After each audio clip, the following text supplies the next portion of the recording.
Reactive training systems. So another question we got recently, it says I'm doing emerging strategies. I've been doing it for a while now. And the thing I realized is that my bench and deadlift peak at around 6 exposures and my squat peaks at around 3. Are there any recommendations on what to do, perhaps lower the squat volume? Well, usually when this happens, something is amiss in the program.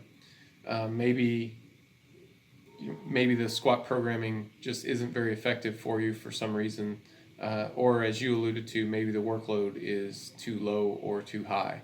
If it's too low, then you don't really get the stimulus that you need for continued adaptation. If it's too high, then you start to accumulate fatigue and can't really display any of the performance adaptations that are being made. So that's usually what I see. The times to peak are usually pretty closely together. I haven't found anybody where I've really fiddled with it a lot and the TTPs are just different and I can't manage it. I haven't really seen that. Usually it's one of those things. So I would try some different squat programming. The fact that you suggested that lowering the squat workload might be the best course of action makes me think that that's at least something worth looking into. So if you're feeling beat up, if you're feeling sore, tired, lethargic, or whatever the indicators are for you that you're accumulating fatigue and that it seems to be affecting your squat more than the other two movements, that would be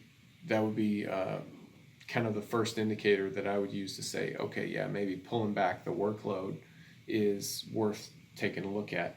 And I would look at workload in terms of number of hard sets.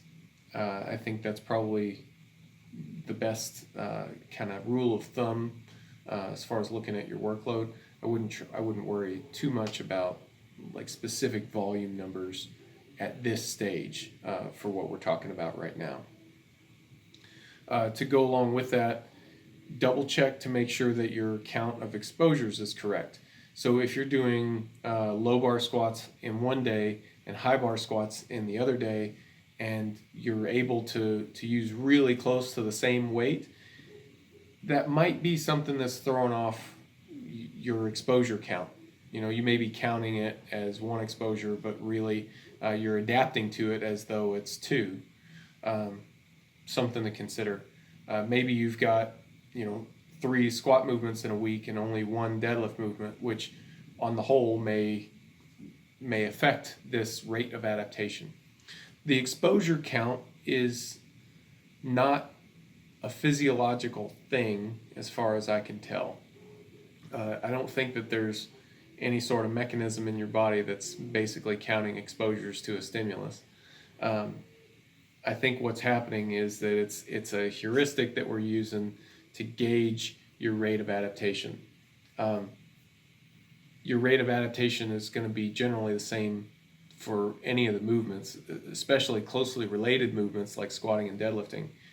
So that suggests to me that if you're getting something different, then there's something that we need to consider a bit differently in the way that the programming is structured. Hey, so I really hope you're enjoying these videos.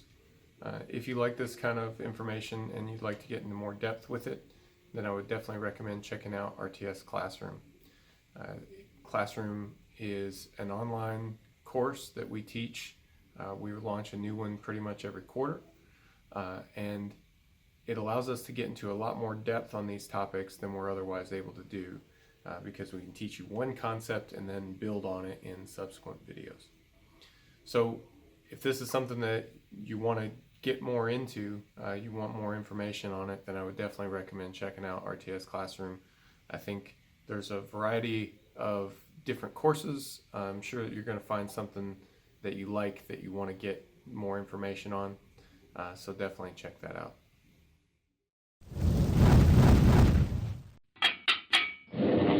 Reactive training systems.